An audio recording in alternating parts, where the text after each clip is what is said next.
Olá, tudo bem? Estamos aqui hoje com as nossas pediatras para a gente estar fazendo mais um podcast, onde a gente veio nesse mês de julho em comemoração ao Dia dos Pediatras, né? Então, doutora Gessane, doutora Débora, sejam bem-vindas aqui hoje, mas a gente já tem essa parceria há bastante tempo, então assim, é sempre muito bom estar com vocês. Muito obrigada. Queria perguntar, meninas, o que levou vocês a escolherem a pediatria, que é uma das minhas paixões, apesar de eu não ter feito materno-infantil na área da nutrição, mas eu tenho uma paixão.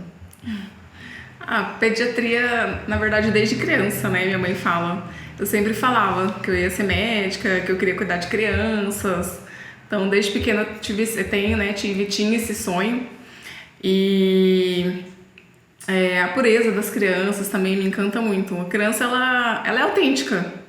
É o que eu acho que é o que mais me encanta. A criança, ela vai falar pra você, não gostei, né?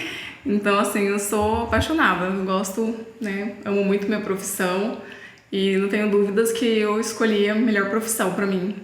Que bom, e é encantador, né, ver falar. Realmente, assim, eu sempre quis ser médica, né? E a pediatria, eu já entrei na faculdade determinada e não desisti. A pediatria, ela vai mais além do que cuidar das crianças. Nela a gente consegue acalmar as mães e isso é muito prazeroso. Uma coisa que eu faço é sala de parto, estar ali presente no nascimento do bebê para mim assim, uma sensação muito incrível. E assim, depois da barriga da mãe, vem no meu colinho, é o primeiro colinho, né? Então assim, eu sinto muito prazer na sala de parto, em atender e ver o sorriso das crianças, principalmente quando estavam doentinhas e melhoram, né? E aí hoje eu posso falar que eu não escolhi a pediatria me escolheu. E eu não me vejo fazendo outra coisa a não ser pediatra. Não, é muito lindo. Eu acredito que sala de parto deve ser mágico, né? É indescritível. É tenso pra mãe que tá tendo bebê, mas eu acredito que ali quem tá vivendo, acho que mais o pediatra até do que o obstetra, mas o pediatra é mágico. Você vê a vida acontecer, né? Sim. Eu sou apaixonada na pediatria também, viu? E assim, eu dentro da minha área, eu atendo desde autoimunes até saúde mental. E acaba acontecendo, eu fui estudar muito a fundo, né, a questão do autismo, do TDAH, diante das circunstâncias que me fizeram estudar, mas eu nunca disse eu nunca vou atender criança, e hoje é um público que me busca, como você disse, as crianças me buscam, né, as mães me buscam, então assim, eu vejo assim, às vezes a gente tem uma perspectiva de uma coisa e de repente tudo muda. E a hora que muda, a vida vai te levando e não é você que escolhe, é a profissão, o público que te escolhe e aquilo ali você vai melhorando. Você vai se aperfeiçoando, Exatamente. vai se aprimorando, né? E a gente sabe dessa importância também do pediatra com a nutrição, né? Porque o crescimento vem lá desde pequenininho, né? Aliás, desde a barriga da mamãe, né? Desde antes até, né, da pré-concepção, né, na verdade. A mãe aquela mãe já tá pensando, eu quero engravidar. Então, certo já, né, começar a se programar, já começar a mudar, né, ter um acompanhamento. Alimentares, né, exatamente, começar a passar isso a aí comer influencia demais. Alimentos mais nutritivos, porque tudo vai influenciar no crescimento intrauterino desse bebê, né? Não só a mãe, né? Mas o pai também, né? Eu ia falar isso. O pessoal esquece, acha que é só a mãe, né, que gesta a criança. Exatamente. Realmente, a mãe vai gestar a barriga, né? Mas 50% do pai, gene, 50% da mãe. Exatamente. Então não adianta só a mãe querer fazer tudo bonito certinho, alimentação saudável, e o marido, né, que vai também doar os 50%, fazer nada, tá tudo esculhambado, né, gente? Exatamente. Vamos falar, porque é o que acontece, né? E o mais engraçado é que geralmente, né, não existe essa cultura ainda, né? A cultura de pré-concepção, a cultura de programar uma gestação. A gente tá muito na realidade, até de uma né? consulta com o pediatra antes de ter o bebê, né? Porque a gente sabe, por exemplo, lá na sala de parto que eu faço, existe muito bebê que nasce pequeno porque a vitamina D da mãe Tava baixa. Aí é onde Da vem... mãe, do pai, do vô, da avó, Isso, geneticamente, de todas as gerações, na verdade, né? E eu falo muito isso, né? Que essa cultura é uma das coisas que a gente quer. Se a gente quer trabalhar com saúde, a gente tem que trabalhar com prevenção. E não só tratando o sintoma, depois que às vezes você fala, não, preciso tratar esse sintoma.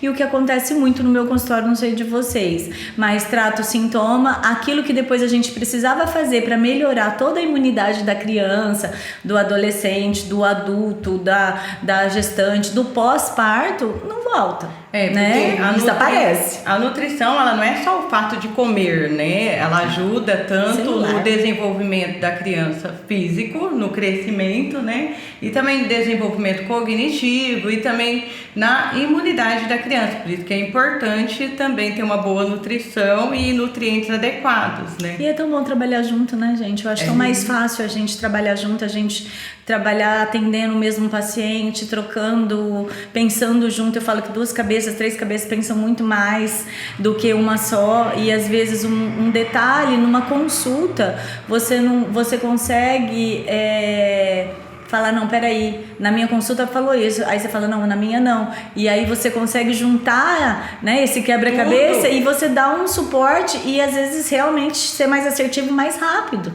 né? Sim. E assim, Melissa, quando nós pediatras encaminhamos para você as crianças seletivas de alimentação, né? O seu papel aí logo de início, qual é, assim, pra gente... A primeira coisa que eu faço, eu vou em busca da parte da gente dar uma olhada na parte dos exames. Por quê?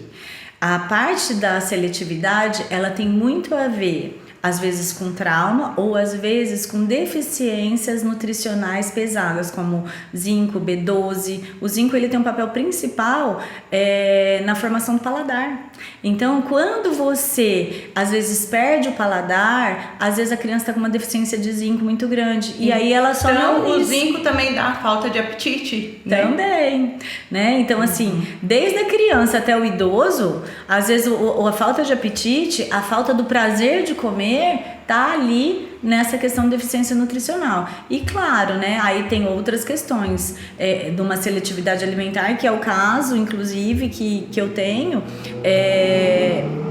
uma estomatite gerou um trauma alimentar, e aí você desfazer esse trauma, trabalhar isso, né? E a gente nunca sabe o que um vírus faz. Então, a partir desse momento, conseguir fazer toda essa investigação alimentar, o que a criança comia, como começou, e às vezes o organismo, né, essa imunidade teve tanto trabalho para fazer, teve que recrutar tanto essa parte nutricional celular, que ficou depletado. E aí, às vezes, quando toma um antibiótico, a hora que toma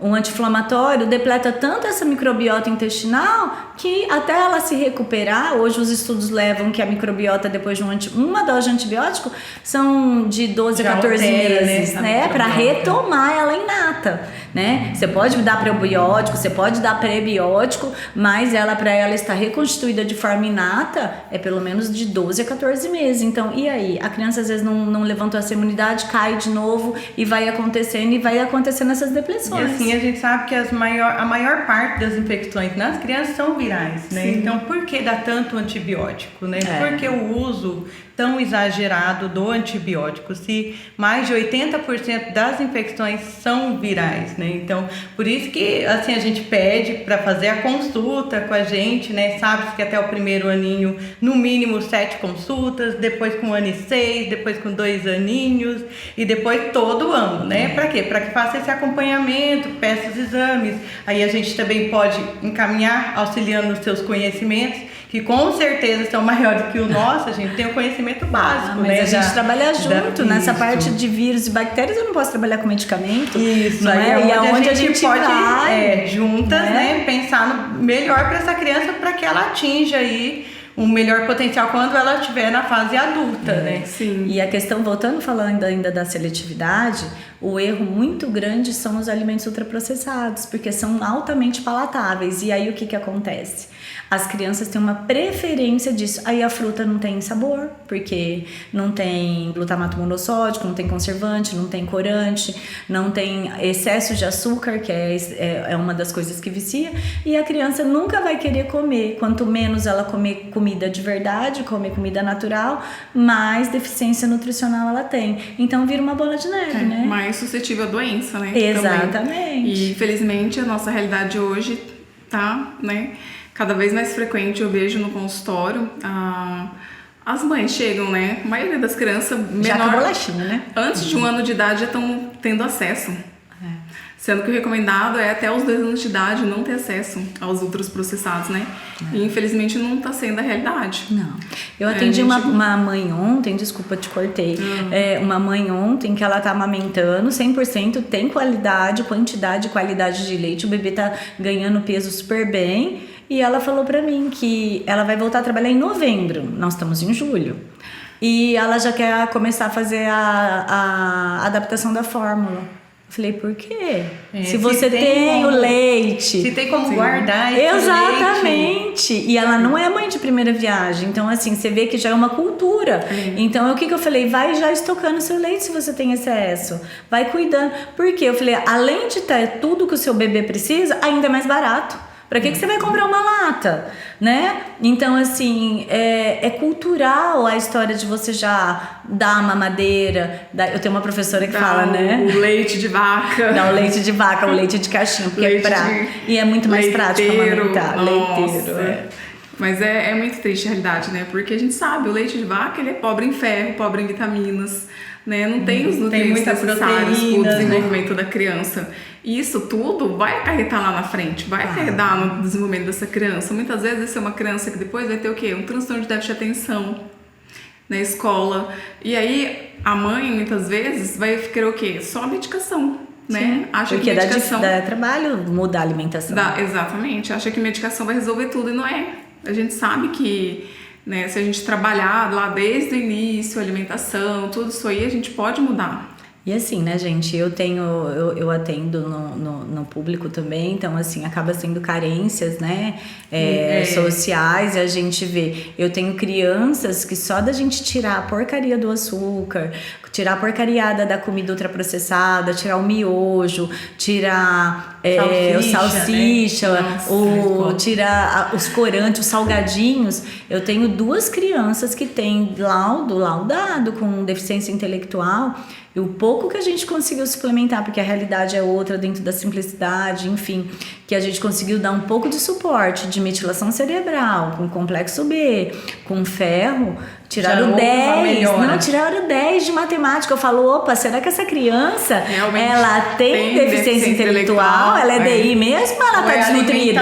Dela, né? E será que ela não tá desnutrida desde do ventre da mãe? Intraútero, exatamente. Né? Então, assim, é muito complicado, tá muito fácil medicar, tá muito prático, né? Não tô criticando, tem necessidade sim, mas assim, a gente tem que olhar qual é a base dessa criança, como que tá esse sono, porque um TDAH, um TDA, um autismo ou um Down que tem necessidades especiais com hipotonia, com outras questões, mas isso daí a criança ela desenvolve, né, dentro de um time de cada um, mas as comorbidades é o que judiam das crianças, né, a comorbidade da seletividade alimentar, a comorbidade do sono prejudicado, a falta de beber água. Gente, o que chega pra mim de criança que não toma água, que não bebe água e que bebe refrigerante.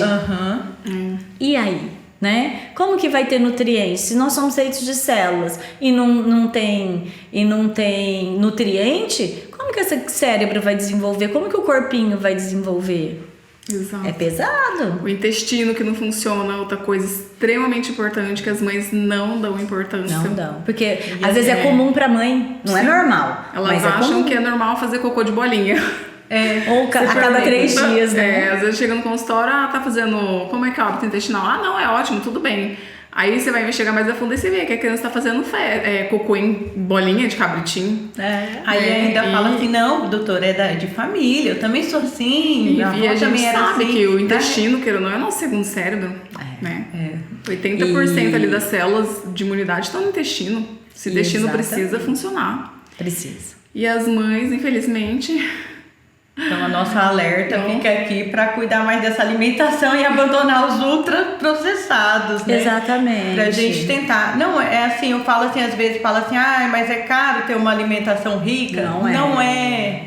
Legumes, verduras, assim, há formas de incentivar, né? Se não gosta cru, pode fazer cozido, né? Colocar uns temperos também. Eu acho que existe fórmulas de estimular. Organizar a rotina uma vez na semana. Você não precisa cozinhar todo dia, você só precisa se organizar. Mas é mais fácil pegar uma bolachinha, é mais fácil ter um alimento, né, pronto. Que nem esses dias alguém virou pra mim e falou assim: não, ela adora lasanha da Sadia. Eu falei assim, tá bom, mas a gente precisa mudar isso, né? E não é nunca mais comer lasanha, mas nunca mais comer... porque eu não vou mentir, eu nos plantões da vida corrida já dei lasanha da Sadia. Mas aí eu já... só que eu não compro direto, entendeu? Exatamente, é uma coisa na assim, realidade faz um tempo, né? De vez em quando, isso, uma vez ou outra. O de vez em quando nunca vai fazer mal. Agora a rotina do alimento ruim vai. É preciso bom senso, né? Pra você. A falta de comer uma fruta por dia, que a gente fala que no mínimo tem que ser 3, 4. A falta de comer um feijão, lá em casa a Mel não gosta de feijão. Ela fala, não, feijão.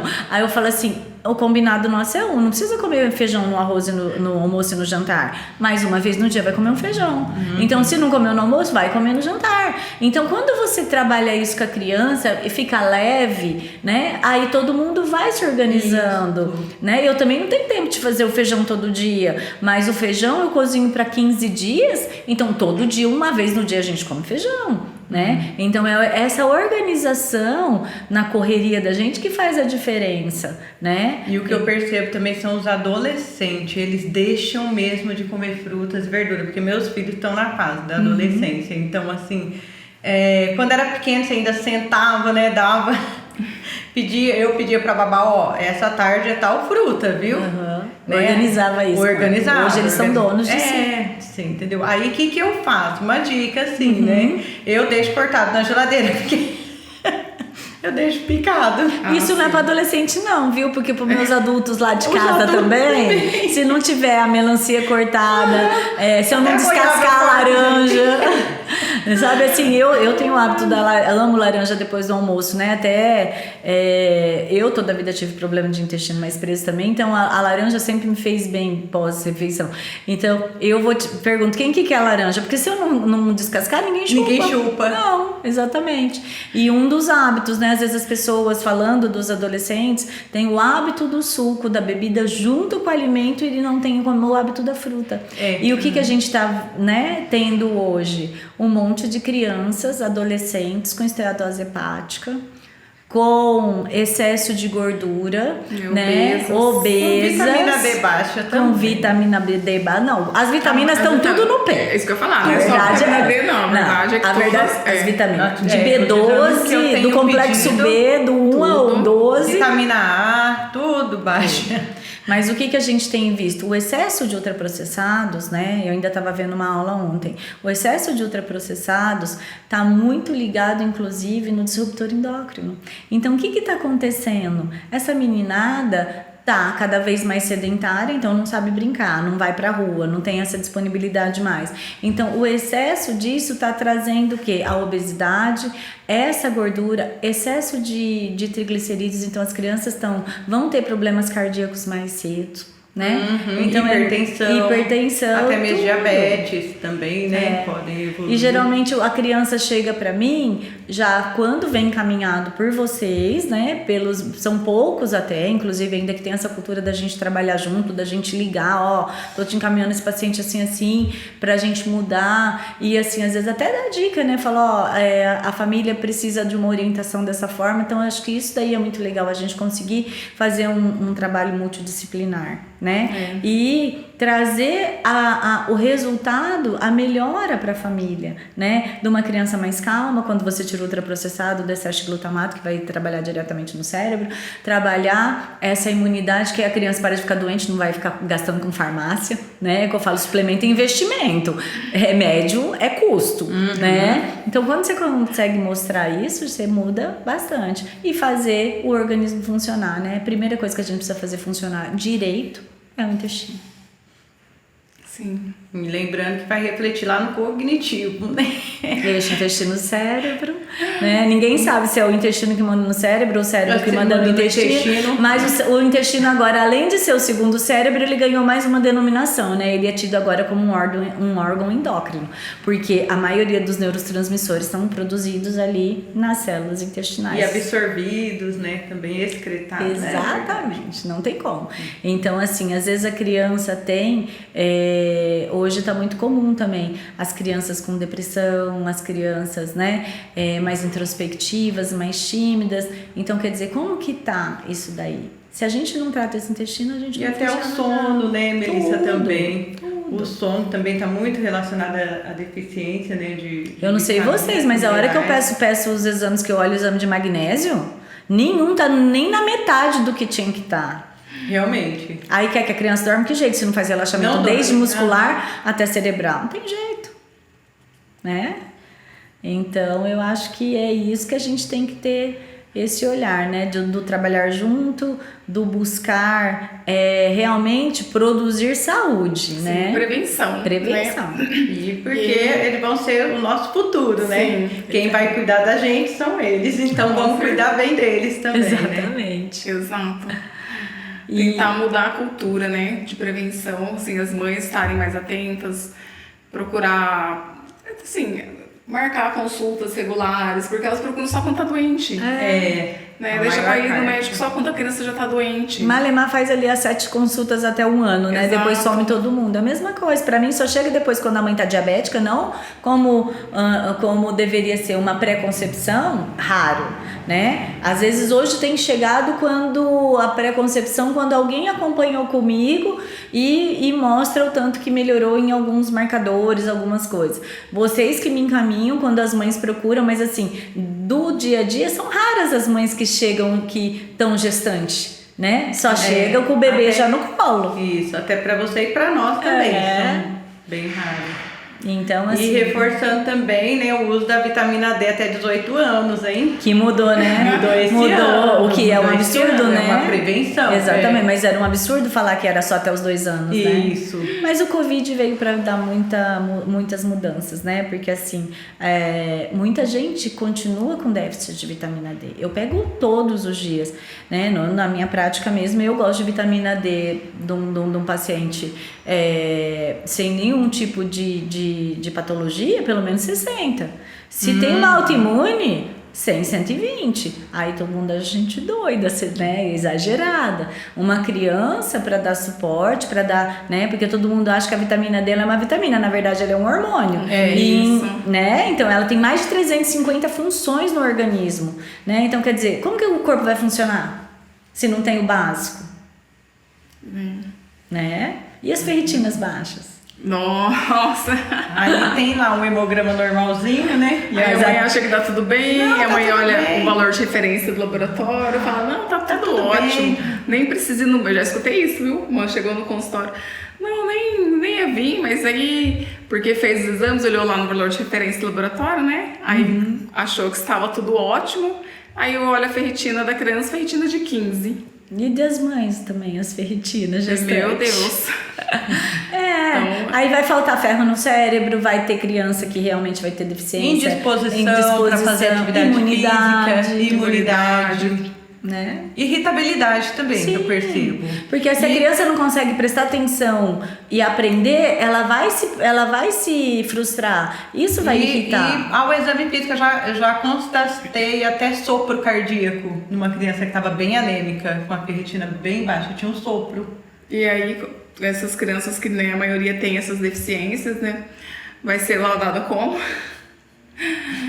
Com déficit De atenção, déficit de às vezes atenção. até autismo acaba ganhando laudo aí, né? De autismo. Exatamente. Meninas, vocês Infelizmente. sabem a questão falando de autismo, que ontem eu estava vendo essa aula, eu não tenho hábito, né? Mas eu achei bem interessante diz que tá tendo muito diagnóstico de autismo e às vezes é doença de Lyme. E a gente tem que pedir o IgG e o IgE.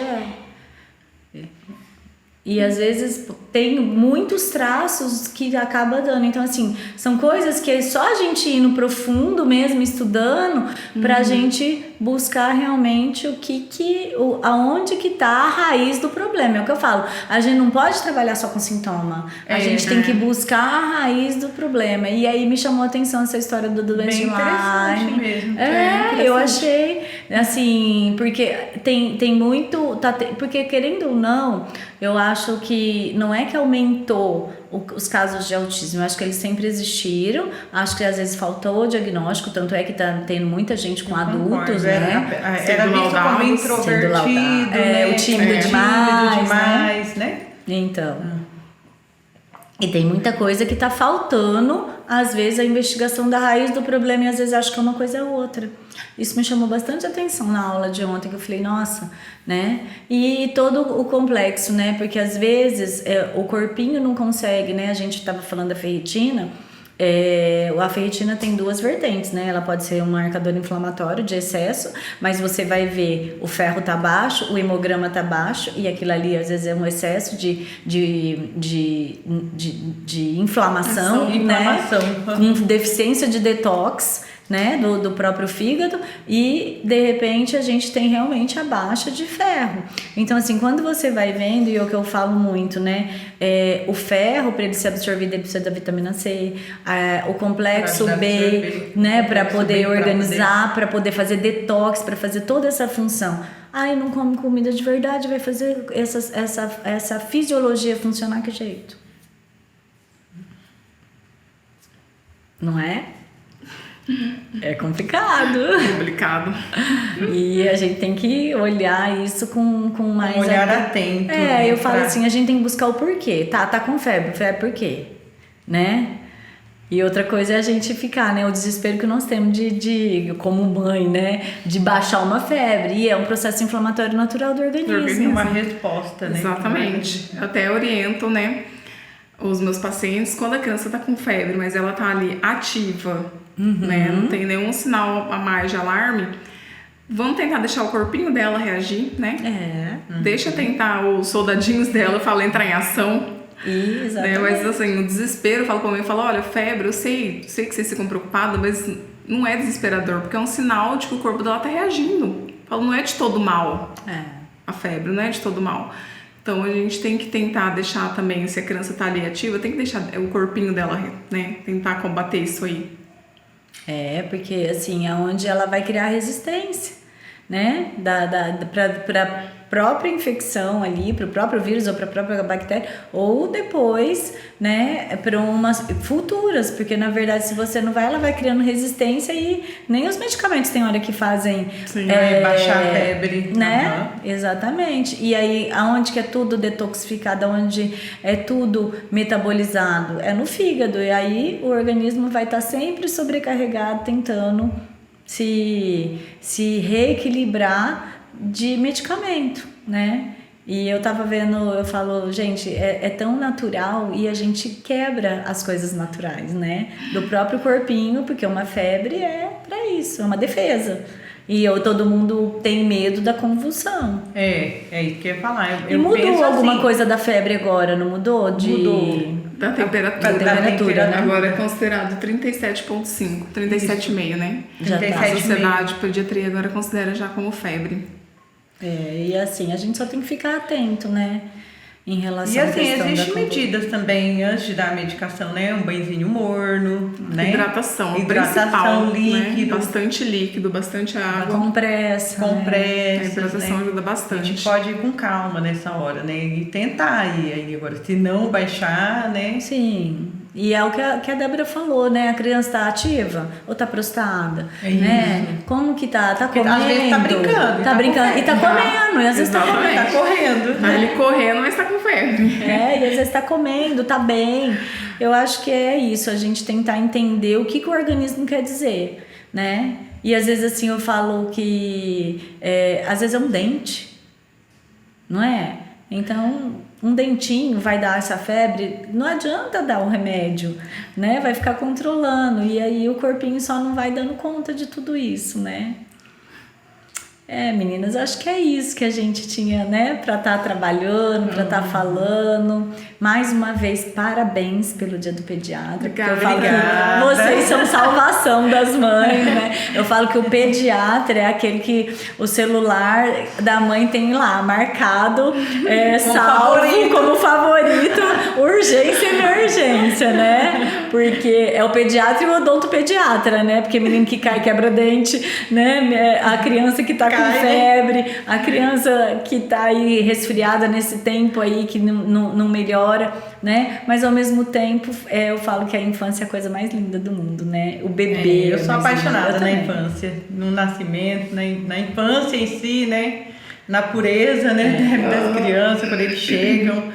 E o acompanhar deles desde bebê até quando eles estão aí na faixa etária 10, 11 anos é muito gostoso, é muito gratificante. Você vê, né? Fica feliz com aquela mãe, né? De acompanhar aquele desenvolvimento, né? O primeiro sorriso, quando começa a caminhar, falar, fazer brincadeiras, né? Então, assim, eu falo, isso é a pediatria do lado assim mais sensível, né? E nós, afetivo, né? Isso, afetivo. E nós temos a função de fazer com que ele cresça também um adulto saudável, não só fisicamente, mas também bem com ele mesmo, né? Então, eu acho que o papel do pediatra vai mais do que físico, né?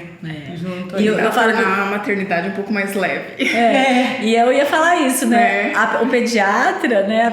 Vocês, as pediatras, não é só da criança, né? Porque acalmar a mãe, às vezes, dá um pouco mais de trabalho do que fazer ali a conduta em si com a criança. Sim, com certeza. Né? Então, convencer, conversar, explicar, né? Orientar, acalmar, né? Então acho que assim é um papel muito lindo, né? É maravilhoso. Parabéns para vocês. Obrigada por serem minhas parceiras. Nós agradecemos. Nós que agradecemos, É muito gostoso sempre a gente tá junto e tá tendo as nossas trocas, viu? E vamos estudar, né? Vamos, porque nós estamos com uns déficits aí, né? Várias coisas pendentes. Ai, obrigada, meninas.